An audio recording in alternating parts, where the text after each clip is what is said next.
Desert Healthcare District and Foundation presents a podcast that supports your health and wellness where you live. This is Healthy Desert, Healthy You, hosted by Will Dean. Now, here's Will. Hello, friends. Thank you for joining me today. I have a very special guest. I have Melanie Lewis, who is the Executive Director and a board member with the Pink Journey Foundation. Welcome, Melanie. Thank you for having me, Will. I am so excited to talk with you because the Pink Journey Foundation recently became one of the Desert Healthcare District and Foundation's community partners. And we'll talk a little bit more about that. But first, why don't you tell our listeners about the origin of the foundation, why and when it started? Sure. So we are a 501c3 foundation. We were founded in 2004 by Dr. John West. He is a renowned surgical oncologist, and he just felt there was more room for women to have services outside of the medical office and the medical visit. And what were those services? And it was breast education, it was mentoring women as they go through their process, and most recently we have added our mobile mammography program. And we are based in Orange County, but we serve the Southern California region. I love that. So tell me, what is the Pink Journey Foundation mission? How do you encapsulate all that you've just said? Exactly that. We're here for every woman at any level of their breast health, whether it's education, if they're just on their journey for breast cancer treatment, if they are with a loved one that is going through something, if they just need education on what do I do about my breast health, and providing that service to women in areas that are underserved. And that's become one of our biggest parts of our mission. I am a breast cancer survivor myself, and the services that I received, I know that I was very privileged. I also found out and saw that's not always the case for every woman. And so we really wanted to reach out to women who may not have those resources, which became part of our Rolling with Hope program. That's so important because that's an important part of the target audience for our mobile clinic program as well, the underserved and the vulnerable populations of the Coachella Valley. So breast cancer is clearly an illness that affects many women, men as well, I understand, and their families. How is our region affected? It's a pretty high region. It's actually the second highest type of cancer in the Coachella Valley for women after skin cancer. And it is a struggle for women because there is a high Latina and Hispanic population that lives in that area, and that is mostly the communities that we've been reaching out to due to the lack of resources that they have to have these services, have mammograms. And that's really our focus, is to provide those services to them, and not only just give them a mammogram, but give them a resource by working with the Desert Healthcare District and Foundation. They really take the women under their arms, and we partner also with DPMG so that they have a resource to go to, and it's not just a screening, but what do we need to do if there is something found, and give them something that they can come back to annually. I love that. And for our listeners, DPMG Health is actually the operator of our mobile clinic program, but they also have a brick and mortar clinic, which I think is what you're referring to. They actually attend our mobile clinics as well, and they provide pap smears as well as women that may not qualify for our service. They may be under 40 or they've just had a mammogram, and we partner with DPMG to make sure that they don't fall through the cracks, that they have a place to go. We always have an answer for someone. So breast cancer awareness seems very visible when you think about the month of October, wearing pink, which it's one of my favorite colors, and you look great in pink, by the way. Thank you. But what are some of the misconceptions about breast cancer? Oh, wow. There's a list.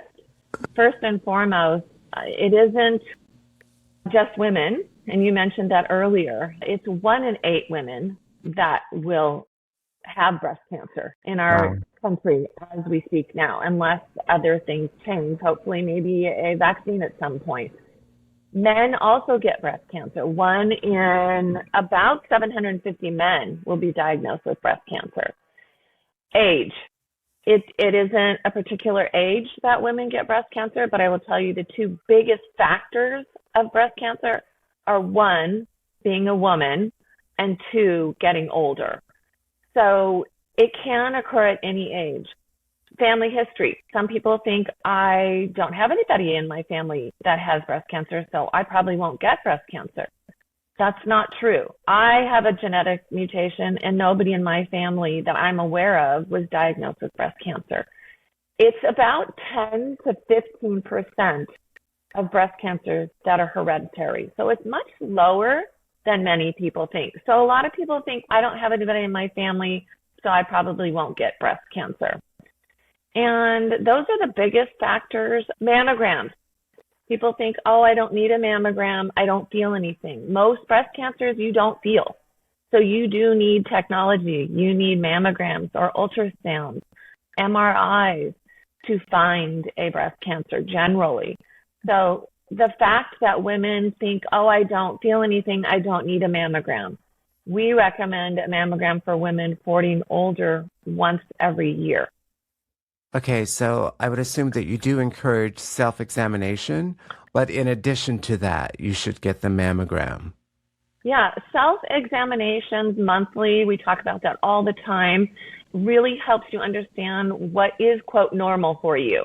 You get a baseline. And then if something does feel different each month or a different month, is it hormonal? Or is it there 3 months later, I keep feeling it, and to find something out about what that change is. And so it really does help to understand your own body. Many women find their own breast cancer if there is a lump or a pain. Okay. You mentioned earlier how a lack of resources is a contributing factor to the high rate of diagnoses.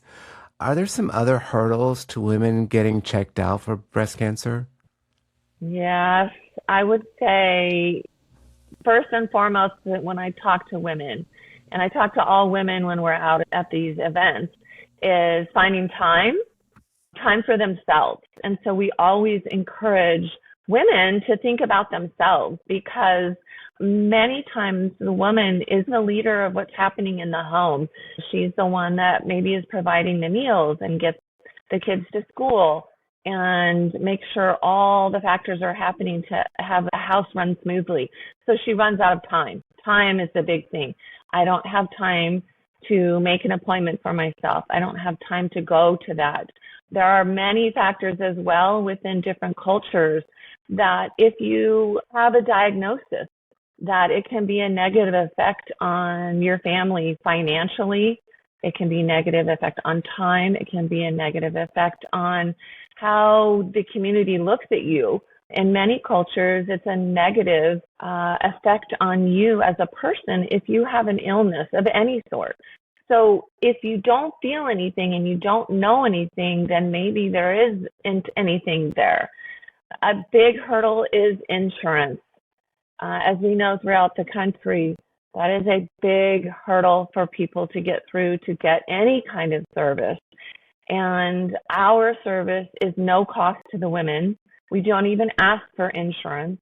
Our partner, RadNet, who provides our mobile mammography coach, does the next step for us, which is not usually accepted in a lot of other mobile services, is that if we do find something on that mammogram, they will provide the diagnostic mammogram, which is the next level, at no cost.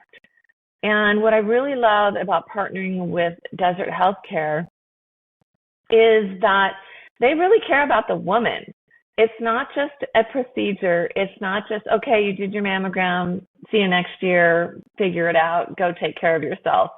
It's what did we find out? And we follow up with the women, and they are so outstanding. We have actually found cancer cases and what they do next, the next steps, and that is, do they have insurance? Let's get them insurance. Do they need a referring physician? Do they need more treatments and surgery? And Desert Healthcare sets the standard for everybody. So the hurdles that we see are also lack of education of what it takes and when you're supposed to get a mammogram. That's not a common knowledge. I ask that question all the time. When do you start getting a mammogram? And it's 40, and that's a national guideline. It used to be 50. Women get it under 40, but the national guideline is 40, and that's our guideline as well. And how often? A lot of the times women don't know. Do I do it once and I'm good? Do I do it every 3 years? National guideline, some institutions say 1, some say 2 years. We follow the 1-year guideline. So if we see a woman, let's say tomorrow, we will see her again in a year and hopefully have great results or early detection if there is something found. So for our listeners who are thinking about maybe visiting a mobile clinic and to have the mammography, what is that process like? What actually happens when you show up there? I'm going to speak specifically about Desert Healthcare because it does happen at different health events that we participate in. At Desert Healthcare, the partnership is outstanding. They do outreach we decide which community that we want to be in. And when I work with Alejandro Espinoza and his team, they decide which community we need to go to. And within that community, they partner with the other community members, and we always have it at a very comfortable indoor facility, a church, a school, a community building, and they do outreach to that community.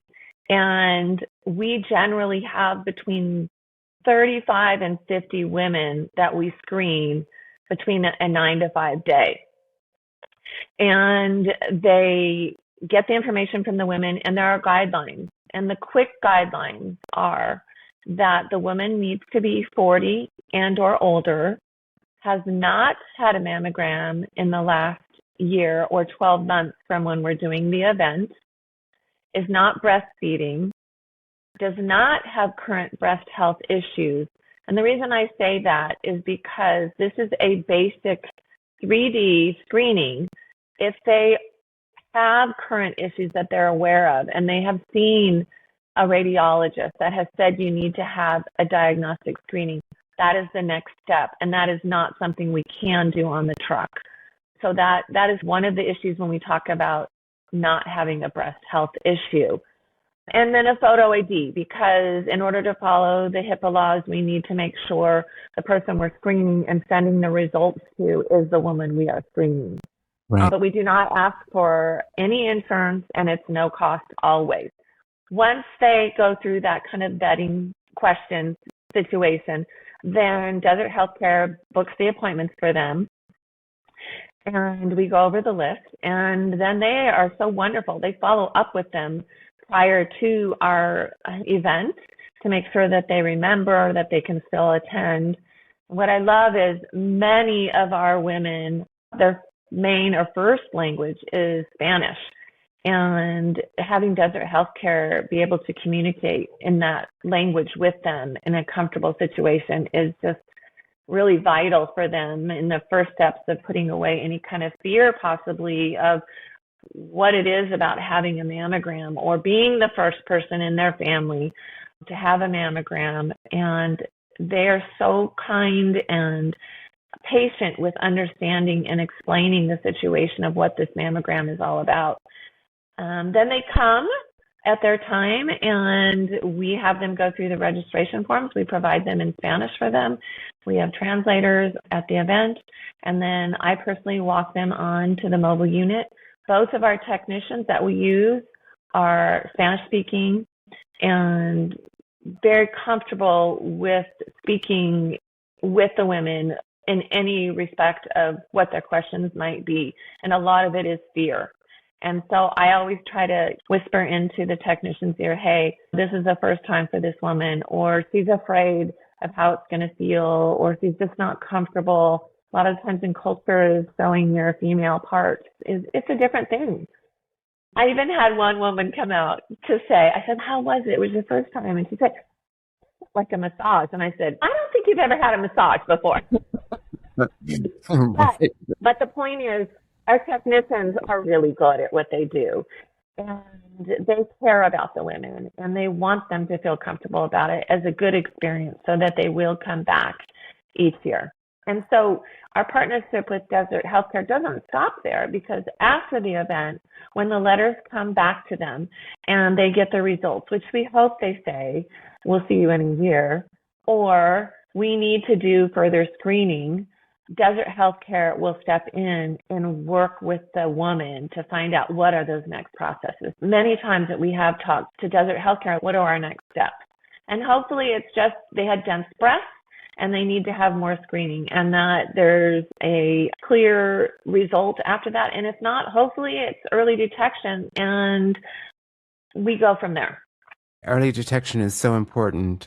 So you've touched on this a bit, but if you could speak to not only our mobile clinic program, but also your mobile clinic visits in terms of the impact on reaching more women and different types of women. So the reason we feel mobile services, including the mammography, is so valuable is because we're going to communities that may not necessarily have those resources available to them. They may not know to go to a hospital or a women's clinic to have those services. So I try to really work with health events that are multiple services, not just mobile mammography, because we also feel very strongly about the whole family. And if we can have vision or dental or just medical resources that the family can come and be a part of at no cost to them, it shows them that they do care about themselves, that they're setting an example for their own family, that we as a country care, and that we can come to them, where in many areas, they may not be able to get on a bus farther than a 10-minute ride, or maybe they need to walk, or maybe they need to have somebody take them. So we really work on those needed, underserved communities, and that's not just with Desert Healthcare. Like I said, most of our events that we've attended, and we started this in 2022 of October, and we've done 40 events. We've seen over 1,000 women. Most of them are within our needed communities in the Southern California region, and we hope to try to anniversary some of them, as many as we can, so that women can have something to continue to go to each year. I'm curious, if you mentioned starting in 2022, was the pandemic a contributing factor to starting that? I think for some services, not necessarily for us. We realized that RadNet has these beautiful pink mobile units, and the equipment that is provided by Hologic on the truck is the same equipment that is in over 300 RadNet brick and mortar buildings across the country. It is 3D, so we're seeing smaller cancers earlier, which we hope will be early detection. 2020 did set up, I believe, RadNet more, and then we became partners with them because we had this feeling of we really want to get out. We need to get out instead of waiting for people to come to us. They were very busy during the pandemic at big hospitals that couldn't provide those services because they weren't priority services. So after 2020, yes, mammograms became a lot more needed, and having the mobile services provides extra resources that aren't just in clinics. But I would say for us, we just felt that it was a community in especially in Southern California where we're based, that wasn't being reached. And to have that ability, we really wanted to go after it. And I do understand your focus is breast cancer. Are there other services that you provide? Other health services? We are all breast cancer. Okay. So it is education, mentoring, or the mobile mammography. Okay, excellent. And for our listeners who want to support the Pink Journey Foundation and the work that you're doing, what are some ways they can actually do that? Wow. First and foremost, get a mammogram. And if you know somebody that doesn't have the resources or hasn't had a mammogram, let them know about our opportunities being out in the desert. I will say that in the next 18 months, we will have Maddie, who's our mobile mammogram unit, our big pink truck, in the desert communities 19 times in our contract with Desert Healthcare. So Excellent. we will be out there. Yes. And I will tell you that Alejandro's team and I always want our appointment list completely filled. And he will tell you that neither one of us have ever turned a woman away that is qualified to be able to have a mammogram. We've stayed later, and we just really hope that the word gets out that we're doing this. We are a nonprofit, and we do rely on donations and grants. And our website at www.thepinkjourneyfoundation.org, it talks a lot about the services that we have. And there's a donate button for anybody that is interested. It costs between $250 and $500 cash, depending on the part of the country and the state, to have a mammogram if a woman walks in. So it's not an inexpensive cost, especially for women if they're paying out of their own financial resources. So on your website, do you also have the calendar of events that you mentioned, the 19 that are coming up? Is that also on your website? So as soon as we know them, we're putting them on there. I'm working Okay. with Alejandra with Desert Healthcare. I will tell you that we have 6 that are on the calendar right now. I don't have them on the website yet because we're still working on the location and the time. We are very careful, I will say, politically, we are very careful about the current situation with ICE, especially being out in the desert communities. And I don't want to offend or hurt, or I'm not standing politically anywhere, but we want to make sure the women are safe. Right. So we are very careful about how we advertise it and who we're speaking to. And we are always making sure that at the top of our list when we're booking appointments. But anybody can reach out to Desert Healthcare. They have a Facebook, I believe. Yes. And many times that is where the first part of our advertising happens. And if I can, I put them on our website. It just really depends politically where we are. So yes, we do have a Facebook page, and we also have an Instagram page. You just search for Desert Healthcare District, and you'll find those. And Alejandro and the team are really good about posting and sharing information. Yeah. So I wanted to ask you, I know that you are going to be an honoree on January 24th at the Palm Springs Health Run and Wellness Festival. The Desert Healthcare District and Foundation is the presenting sponsor. And we wanted to recognize you and the Pink Journey Foundation for being such a great community partner in terms of increasing access to women's health services. How are you feeling about attending that event and being recognized? A humble person. As I said, I am a breast cancer survivor, 6 years, and I was in retail for my whole professional career, and I just felt like I needed to pay it forward in a way that I could help others. And I have been to all 40 events. I have talked to over all 1,000 women. I have cried, laughed, been angry with many of them. Why me? What do I do now? I can't get an answer. I don't know what to do. And that fulfills me more than any kind of award. I will tell you that Alejandro and I have worked really hard to bring this to the desert, and it means so much to me. I know that cancer has touched his life.